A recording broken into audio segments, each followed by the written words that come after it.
Today we're going to be talking about how to escape the 9 to 5 of a lawyer job that you hate.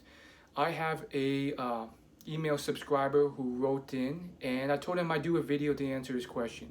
He basically studied for many years in law school, and now he hates his job, his 9 to 5 as a lawyer. He hates sitting behind a desk, and he wants to escape that job. And he knows he's not alone. A lot of people also want to escape that 9 to 5 that they dread.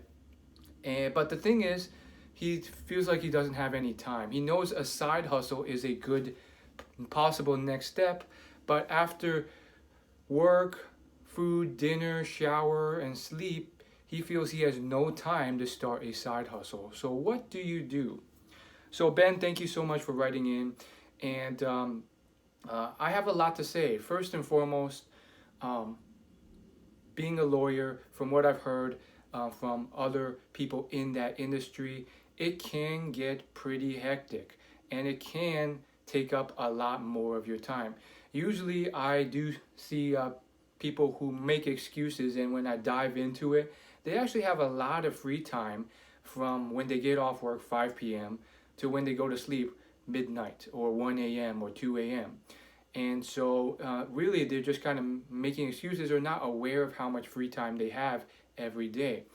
But I do respect the amount of time that lawyers have to put in. So I will say, maybe you do have no free time. So I will acknowledge that.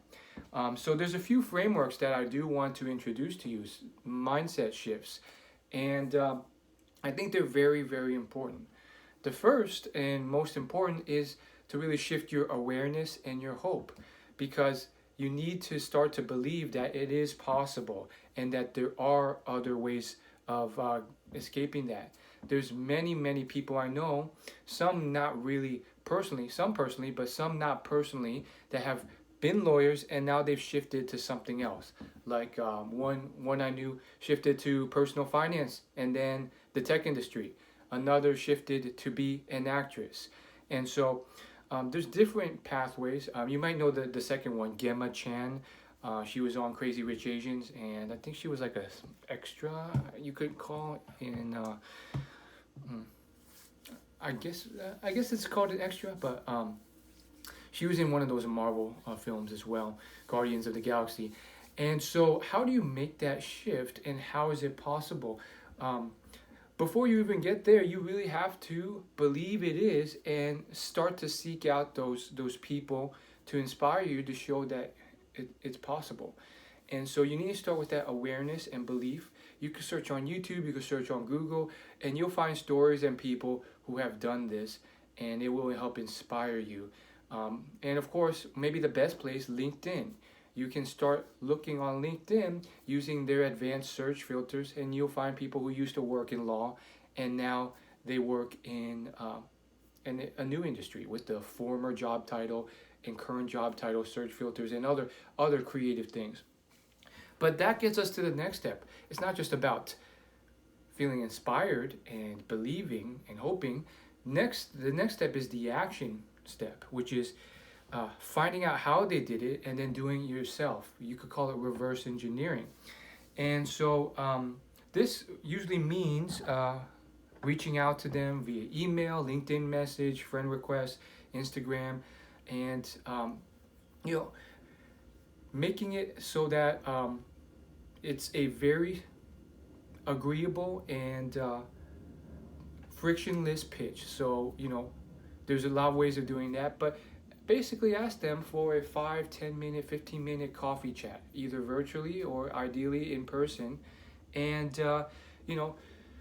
if you do it right, they'll feel your pain. They'll realize the time limit is not excessive, and they'll relate to you and they'll want to help. And maybe 1 in 5, 1 in 10 people will say yes. And all of a sudden, you get to ask these deep questions on exactly how they did it and find out all the specific details that I can't tell you, but that industry expert can.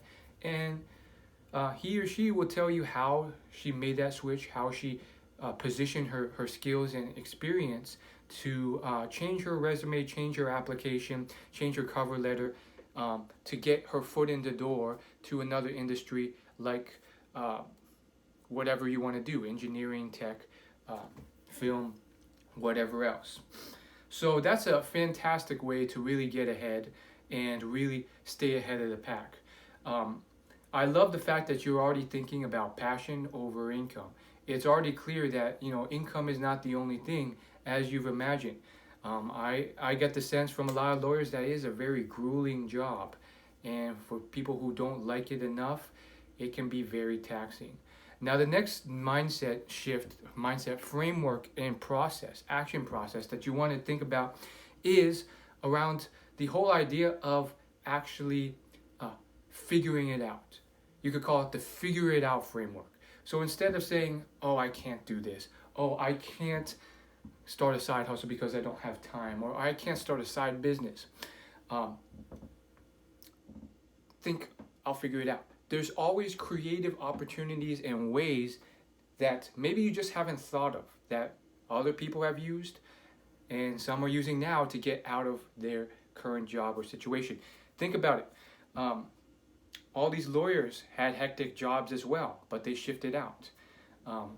Many other people, engineers, bankers, whatever else, they have hefty jobs, and yet they had time to do other stuff, start a side business, raise their family, even start a social media presence. I've seen it many times. So how do you do that? How can you do that? Here's just one example to demonstrate what you can do with creativity and picking the brains of others and finding out how they did it. One way, and this is just through my own creativity and talking to a few lawyer friends and acquaintances. There's a variety of different law firms out there, and if you choose to go to one or move to one that's maybe lower key, much smaller, maybe in a more rural area, those types of firms usually have more agreeable or flexible work hours. I even met a lawyer, and maybe this was rare, and she said she was kind of lucky, but she worked like 40, 50 hours a week max. And that was because the firm really instilled that as one of their values, to really not overwork their employees. Obviously, maybe the pay was probably a little less or whatnot. I don't know the details, but the point is, if your main goal is to escape the law industry, then you don't really need to worry about income or hours at this point. You're not trying to put in as many hours as possible. If anything, you want to minimize those so you can dedicate time to other things. So maybe transfer into one of these firms so that you can have that time after 5 p.m. to midnight or 1 p.m. every day to really hone and start to do these informational interviews with maybe 2 to 5 individuals a week, and then start to, once you've got a couple of weeks of that dialed in, you'll have a clear idea about what the next step is, what you need to do to switch and maneuver. And so it is definitely very possible, and I think you can figure it out. And there's amongst that, there's different paths. As you mentioned, there's that side hustle of starting some type of business, whether that's a Shopify business, a drop shipping business, an info product. That's one way. Another's starting a social media presence. But those are very hard, arduous ways. Oftentimes, a quicker transition, and some people prefer this to starting their own business, is to be an employee in another industry. And it's tough, I know it's tough because I've done a lot of this career growth and coffee meetings myself, and learned a lot about different industries and job titles. And some industries and job titles are hard to break into, but the fact of the matter is, you won't know until you do that research to figure out which job titles you might want to pursue. Is it a product manager in tech? Is it a engineer? Or is it something else entirely, like an environmental advocate? It's important to kind of do that research and just unrestrict yourself. Let your mind roam free and consider these possibilities. And then, don't be a perfectionist. Choose 1 or 2 or 3. That's it. And with those 3 job titles, talk to people who have made that transition or started entry level and gotten up, and then figure out how you can go from there. Um, I guess the last final mind shift, and this is very important because it's a mindset that I think relates to everything I've said so far, is this idea of changing it from, oh my goodness, my life is doomed, I'll never be able to get this job. Uh, if I quit being a lawyer and I try something else, I'll never get a job, to it's possible, it's likely, I can do it, even if I have to start from scratch. That's a great opportunity, and I may even have a leg up. That's the shift that you have to have. And once you start talking to these people who have transitioned from law to something else, you'll get more info and more reassurance that's the case as well. Think about it. If you position things right, and this is a whole skill set and maybe course or in itself, but job hunting and prospecting and presentation and shifting careers, that's a whole skill set in and of itself. So presenting yourself and positioning yourself is a craft around perception as well as competence. So it's not just all competence, it's about marketing and presenting yourself properly. And so part of that is understanding, okay, I was in law, but depending on how I structure my resume to get into, for example, tech, that can still be a quirky yet advantageous thing to put on and to really tell a story in my cover letter. So what do you mean by that? Well, what I mean is that most people, especially if you're applying to like an entry level position as a project manager or something else, you're competing with other people who are just fresh. They have nothing. They are just out of college. And so by positioning what you have, you can say, hey, my time in law shows how smart I am, how capable I am, how driven and hardworking I am, and that's a track record. And if you position it right, and depending on the firm you apply to, that's a fun story. People love to see that. They love to hear that. It's a quirky little story that helps you stand out amongst the pile of resumes and shows you that it's okay to make those shifts, especially early on in your life. People forgive that because they know you're trying and testing things out.